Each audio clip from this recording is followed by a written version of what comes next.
there, it's Natasha and thank you so much for joining me today.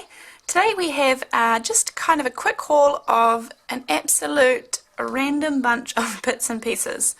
First up I have this little die set. Now this piece of paper is 4 1/4 by 5.5 inches, so that will give you kind of an idea of the size of the die set. I'm sorry I haven't even made this one up, but it creates a little hedgehog. There's his little spikes, and then a little mouse, and then a little snail, and there's the snail's shell. I might even see if I can insert a picture of this made up, but if not, I will try and get it in a future video.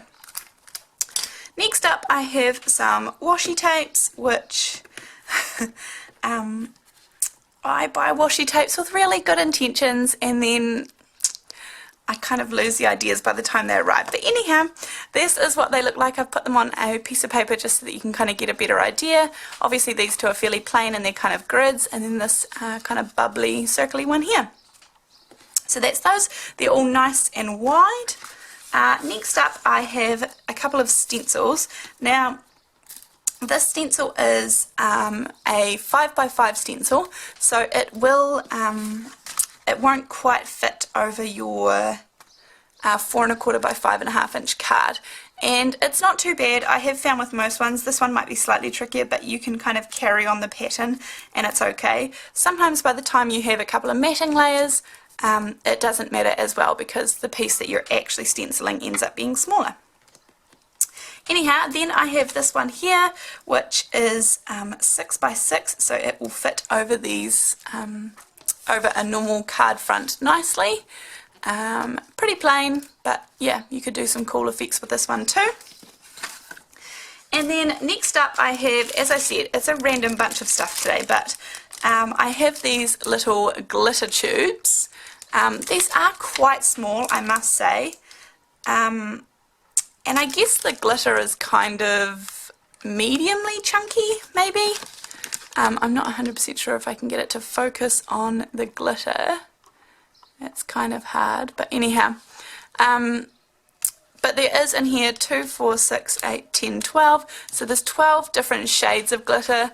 And to be honest, I kind of got this for some Christmas activities and things with my daughter, which we've been doing. So the bottles are pretty small, and I won't even take a guess as to how much is in them, but the little cork just kind of comes out, and yeah. But anyway, they could be quite cool to reuse for a little project afterwards, kind of just using the little glass bottle perhaps. Anyway, next up I have a couple of kind of wooden bits and pieces.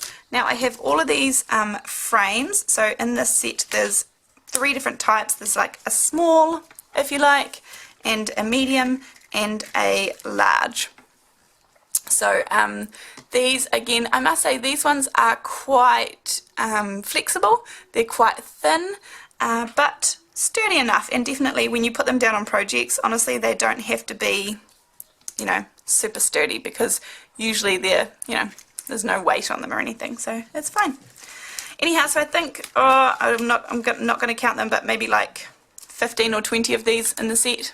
So that's that. Next up I have these little hexagons. Again, I bought these for my daughter to play with. She loves gluing down random things all the time, and when I'm crafting, she is usually crafting, and so it's good to have some things to keep her busy. But anyway, we buy lots of these wooden bits and pieces, and she creates all sorts of little patterns and decorates them, and it's fun. So anyway, huge big bag for a pretty good price. Next up I have a couple of different things, and again I'll have to apologize because I haven't made these up. Now this one makes up a beautiful big gorgeous sunflower, and what you meant to do is, this is like the smallest petals, and then you kind of go the next layer and then the next layer and then the final layer, and these bits obviously go in the middle, and then there's a couple of leaves, but this takes heaps of time and effort, so I didn't really just want to do a quick one to show you. I will see if I can insert a photo here, sorry. And likewise, this one here creates a large hydrangea. Now this will look beautiful, and you just kind of do all of these, you know, like purpley pinkish shades or blue shades, whichever colour sort of hydrangea you're going for, and then you attach them to all of these, as I said, I will try and find a photo for you, but this is something that you put quite a lot of time into. So anyway, which I don't have a lot of at the moment. I kind of just thought I would show you these, by the way, and I apologize that I haven't got, you know, like an example to show you, but I mean, it's kind of nice to see that the size of them when they arrive. Again, this is like a 4 1/4 by 5 1/2 inch piece of cardstock behind it, so hopefully you're getting an idea of what kind of flower it may make. Next up, I bought this stamp set, and I generally like to have a play with things before I bring them to you guys to make sure that they are, you know, kind of something that I want to show. And sometimes it's like good, and sometimes you're like, oh, but this one here, I bought the stamp set, and then I also went ahead and I bought the die set as well.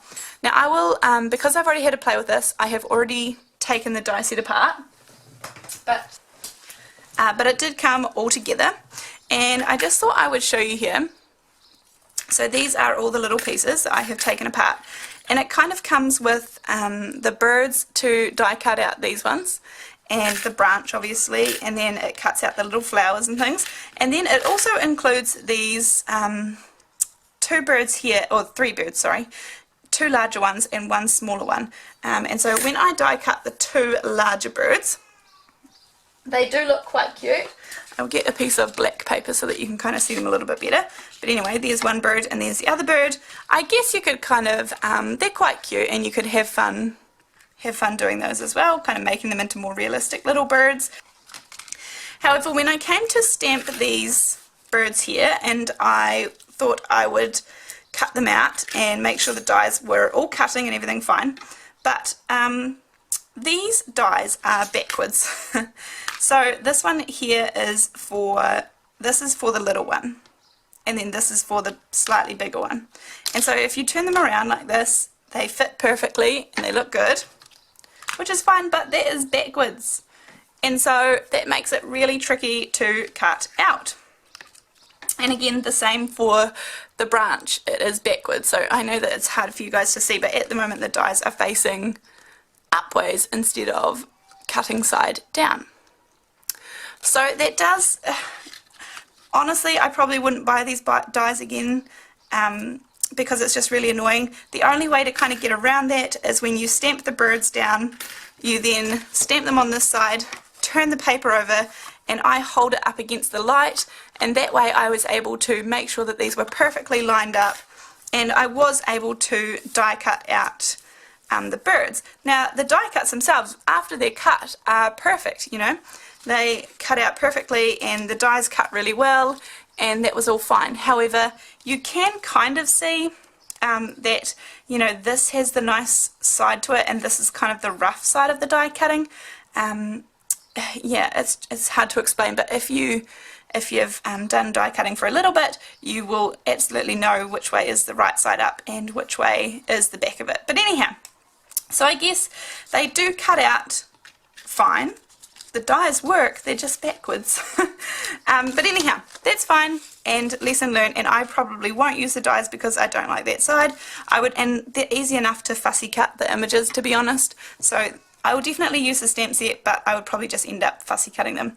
And it's got like, on your wedding day, it's a good day, thoughts for you, congratulations, happy anniversary, happy birthday. Pretty cute. I like the stamp set, and that's the reason that I ended up getting it. Last but not least, I have one last thing to show you guys, and that is this gigantic roll here. This is a foam roll. This measures 10 centimeters by 3 meters. So there's 3 meters of length, and it is 10 centimeters across, which is awesome. So 10 centimeters, for those who need it, is about 4 inches. So it's 4 inches across by 3 meters long. So anyway, this is just, yeah, super sticky foam tape, and I look forward to using it. Not sure where I'm going to store this big roll, but yeah, very cool. Anyhow, thanks so much for joining me today, and I will see you in the next video. Thanks. Bye.